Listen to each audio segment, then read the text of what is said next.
Hey, good morning, friends. Today is Friday, September the 13th, 2024, and the time now is 7:29 a.m. So this is just a brief discussion or a brief addition to the video that I made yesterday pertaining to the debate between Donald Trump and Kamala Harris, the first presidential debate between Donald Trump and Kamala Harris. Now, my friends, you are watching the playlist series, The Trends and Headlines in U.S. Society and Domestic Politics. And this is episode 10. Once again, my friends, you are watching the playlist series, The Trends and Headlines in U.S. Society and Domestic Politics. And this is episode 10. So I just wanted to talk briefly about some of the things that I noticed in the debate. And you are watching, by the way, part 2 of this video, episode 10. One thing that I talked about yesterday is the fact that Donald Trump referred to immigrants, and to be specific, Haitian immigrants, as people who are eating dogs and cats, basically eating people's pet in Springfield. What I stated and what I'm going to say again is that Donald Trump's statement demonstrates the discontent and the malice, the view of people on the right and many so-called far right or MAGA supporters and people, how they view immigrants, and most especially in this case, Black African immigrants, and to be specific, as of now, Haitian immigrants. Donald Trump has been doing this kind of nonsense for a while now. And it is at a point where we all know that he cannot control himself. So far, the backlash against him, what he said, it is turning lots of people off. Obviously, Democrats and people on the left are, one, disgusted by what he said. What he said was inhumane. It is defaming. It is dehumanizing of the people of Haiti or Haitian people, however you want to say it. However, at the same time, you can also tell that people on the left, Democrats, even though they are disgusted about what Donald Trump said, you can see there is some kind of joy in them, in their demeanor, that Donald Trump basically put his feet in his mouth. He demonstrated how racist he is and had been. And it is at a point where I am seeing in the news that even MAGA supporters, Republicans, prominent Republicans, and average people, average Republicans, are pissed, and they saw what he said like, oh my goodness, this is bad. They are basically disgusted by what, or because of what Donald Trump said about Haitian people. Donald Trump said so many stupid things during the debate, and it is at a point where when you look at it, prior to the debate, the Trump campaign was saying what they were going to do during the debate, to the point where even people such as Sean Hannity was making prediction on how Trump was going to handle the debate. And to be frank, you can tell that Trump has grown tremendously. If you look at the Trump now in his debate compared to the Trump in 2015-16, you can see that there is a difference. However, that Trump still is present with us, and that Trump was still present on the debate stage against Kamala Harris. However, perhaps you can tell because of Kamala Harris's professionalism or her occupation that Donald Trump knows who he is dealing with on the debate stage. Kamala Harris being an attorney, in this case, you're talking to them or with them. You have to be careful. Because if you look at Donald Trump, his debate with or against Joe Biden, he basically did to Joe Biden what Kamala Harris did to him. He kept poking on Joe Biden. And even though he wasn't the same Trump of 2015-16, he was making faces at Joe Biden as Biden spoke. And you can tell because Biden basically is frail, he is old, and he is not in a good health. Donald Trump appeared during that debate to be healthy. He appeared to be the most sound of the two. As a result, he won the debate, not because of substance. He won the debate just by being healthy or looking healthy. But this debate with Kamala Harris, it is interesting that Donald Trump did not even look at Kamala Harris in the face or did not even turn to the left to look at his opponent. Whether it was malice, whether it was just strategy or just plain stupidity, I don't know. But it was a very interesting debate. So, in terms of the debate, Kamala Harris was given the first question. And to be honest, she did not answer the first question. Whether because she spoke, adding several things, and she basically lost time, or whether it was a willful decision, I don't think she actually answered the first question. However, if you look throughout the debate, as much as the debate to an extent was about name calling and attacking one another, Kamala Harris was the one who, to a greater extent, spoke on plan and policy, while Trump just went on the attack. However, even that, his attack ended up becoming just nothing more than insult. However, Kamala Harris did at least three important things that I noticed in the debate. One being that she immediately set the stage by saying to America, just watch out for Trump. He is going to be lying today. All he's going to be talking about is a bunch of lies. Two, she stated that Donald Trump was going to talk about immigration even when the topic at a specific moment was not about immigration. That he was going to talk about immigration however and whenever.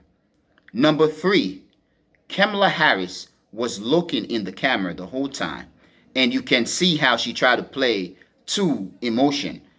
Basically, it was an attempt, I think, to show her appeal to American people, okay? Trying to build a likability with the American masses.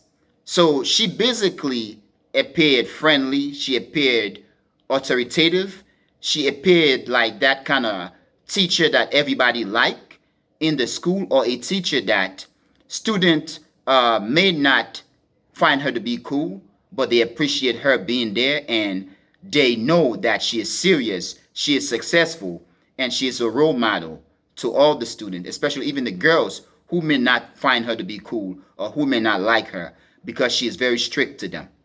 You know that she is honest. So in this case, she did well. In terms of Trump, he did not even look on the left. He did not even look at his opponent. He looked directly at the camera. Perhaps he was trying to do that. However, looking at Trump's face, he looked very old. He looked very grumpy. He looked angry.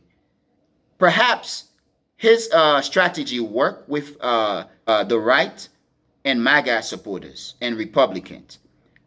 But the way Trump looked and the way he debated, at least for independents, I don't think he scored any significant points with them. In terms of Trump, he made so many mistakes and said so many stupid things.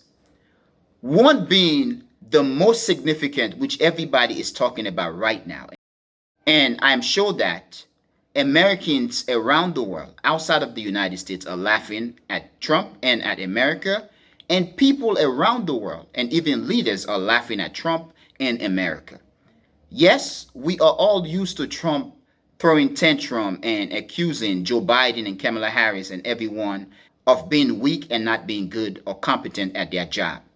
And saying that as a result of these other leaders, foreign leaders and the rest of the world is laughing at the United States.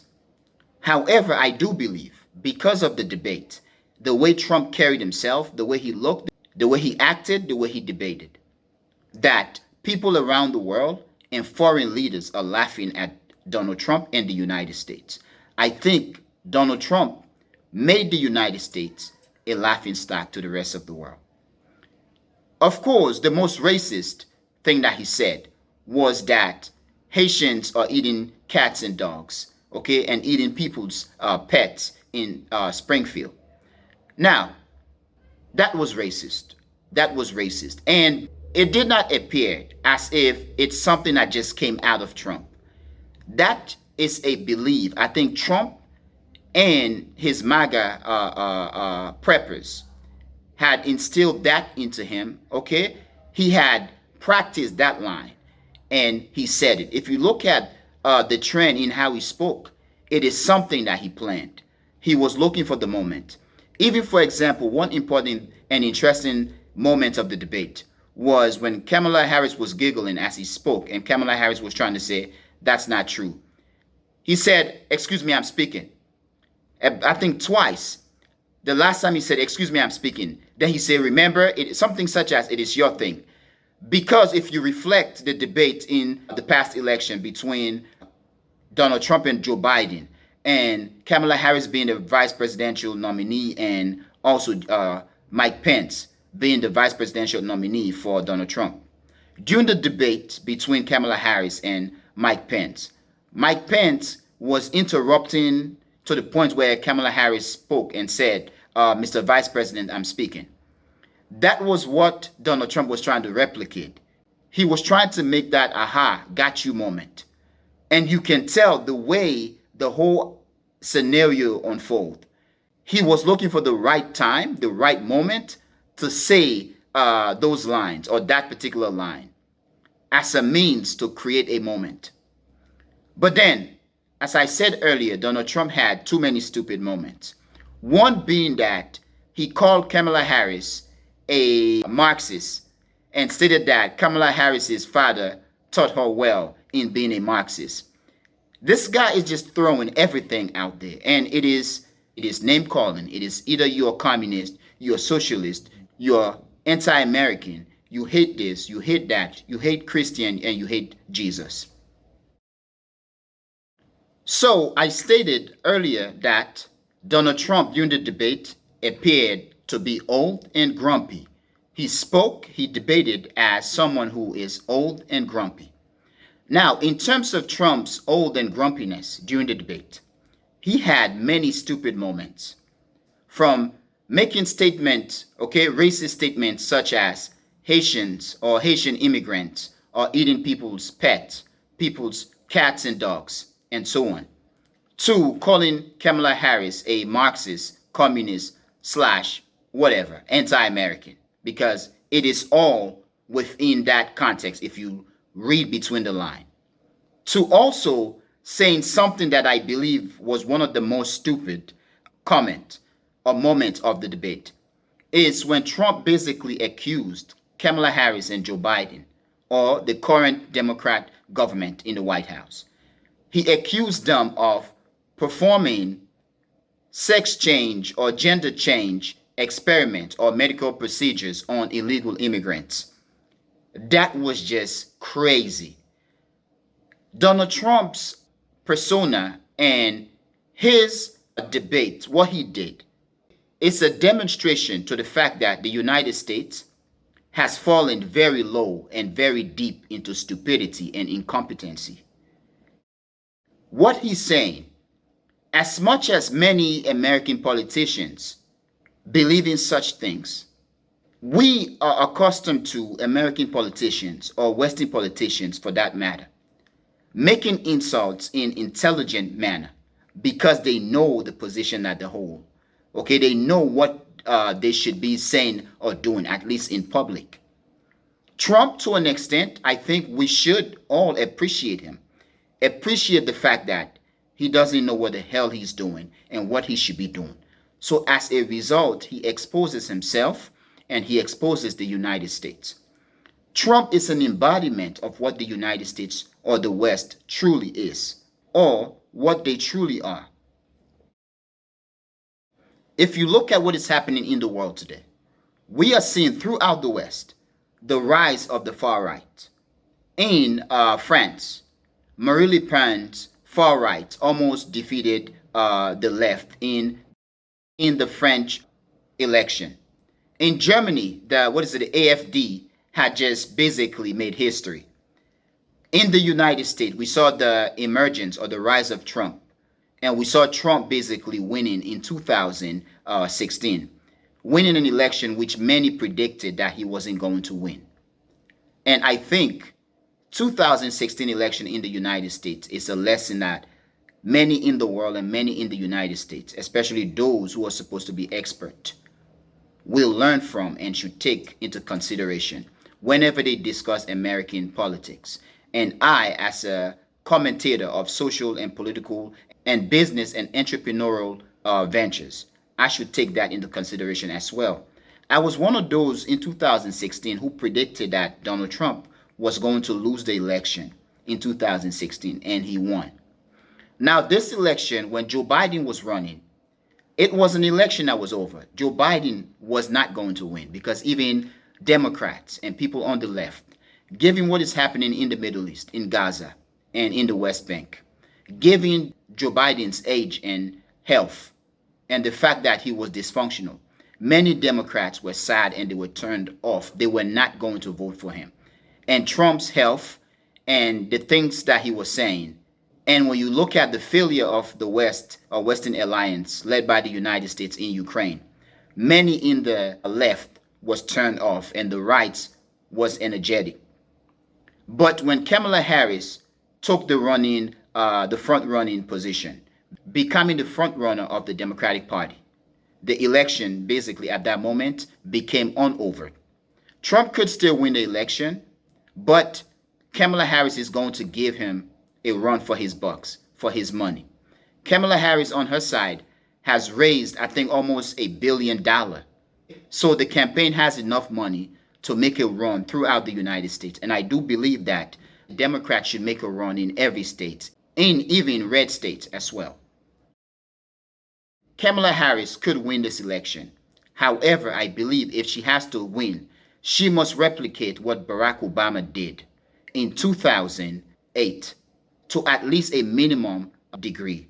And the young Democrats and young people, and especially Gen Zs, must come out and vote, must oppose Trump, and basically must galvanize to the left.